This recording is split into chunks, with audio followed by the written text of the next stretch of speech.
Eu começo com as seguintes indagações. Você é feliz?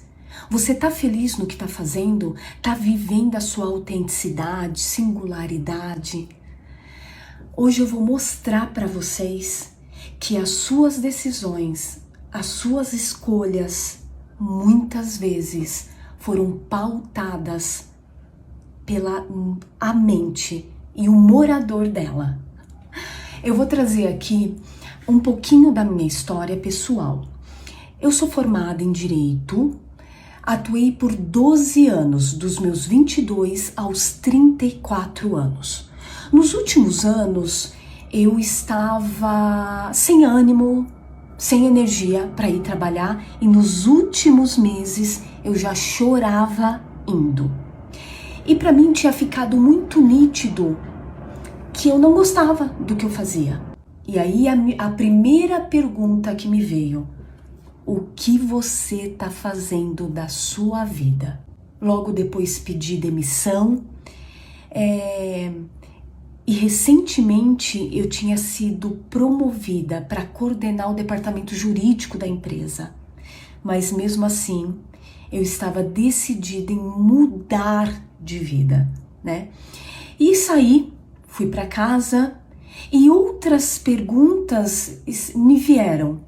O que eu vou fazer agora? No que eu vou trabalhar? Mas para eu trabalhar, eu preciso trabalhar em algo que eu gosto, porque trabalhar por trabalhar eu ficaria onde eu estava. Mas o que eu gosto? Qual é a minha paixão? Qual o meu propósito? Eram tantas perguntas e eu fui buscar respostas. E no meio de buscar respostas ainda, me veio a pior pergunta: o porquê eu tinha escolhido o direito. Eu nem tinha resposta para o que eu gostava. Por que eu ia ter a resposta, o porquê eu não gostava de direito e por que eu tinha decidido fazer direito.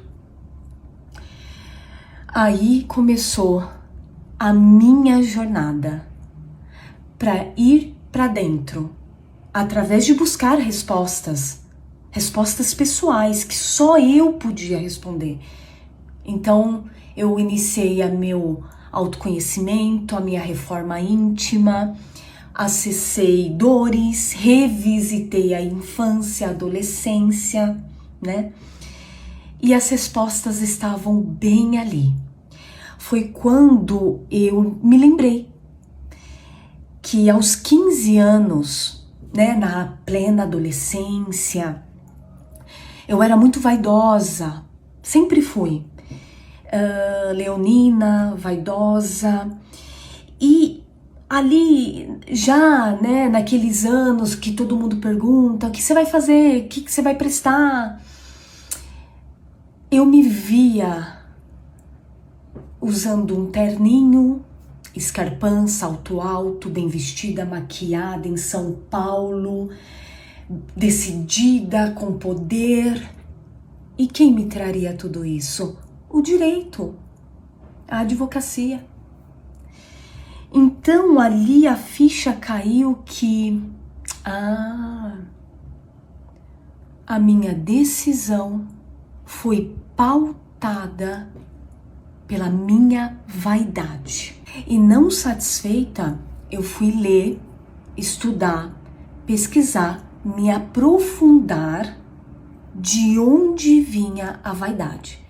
Foi quando eu descobri que faz parte da nossa personalidade, né, individualizada, e que existe um guardião que trabalha arduamente para nos individualizar, que é o ego, o morador da nossa mente consciente.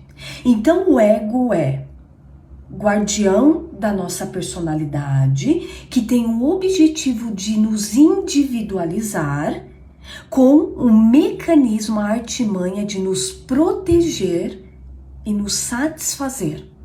Então, voltando para mim, Eu havia decidido fazer direito, um curso de 5 anos, trabalhei por 12, somando dão 18 anos vividos,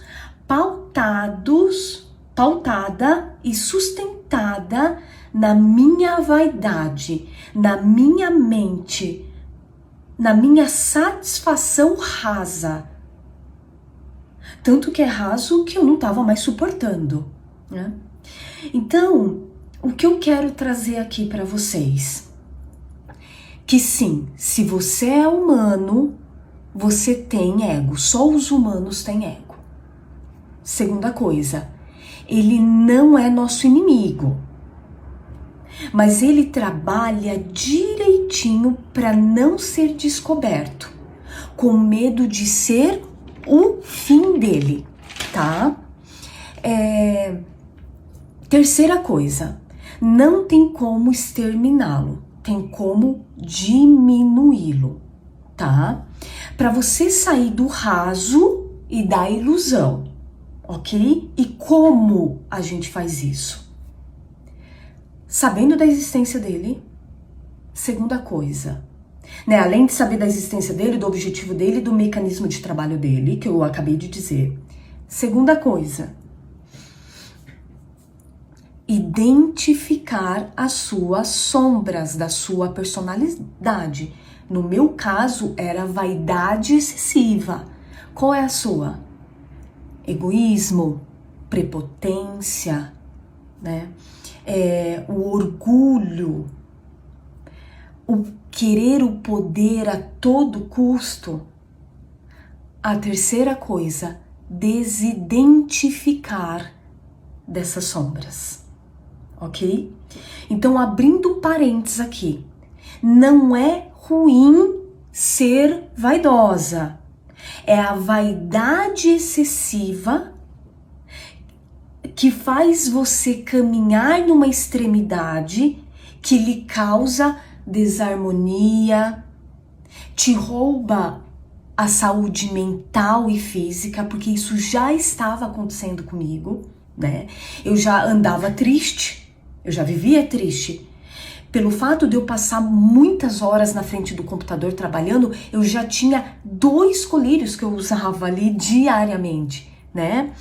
Então, e eu ficava longe do meu filho por 11 horas, né? Diariamente, ele na escolinha.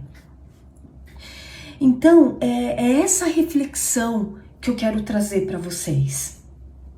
É sobre isso que eu quero falar.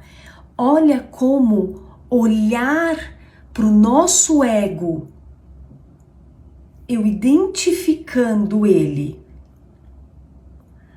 e a minha sombra, eu pude caminhar para a minha essência, para o meu mundo interno e potencializar hoje, poder viver a minha essência, a minha verdade, a minha autenticidade, a minha singularidade.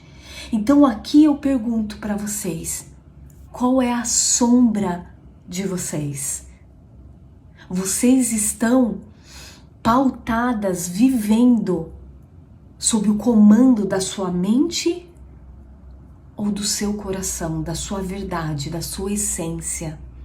Aqui adoece a gente, aqui fortalece.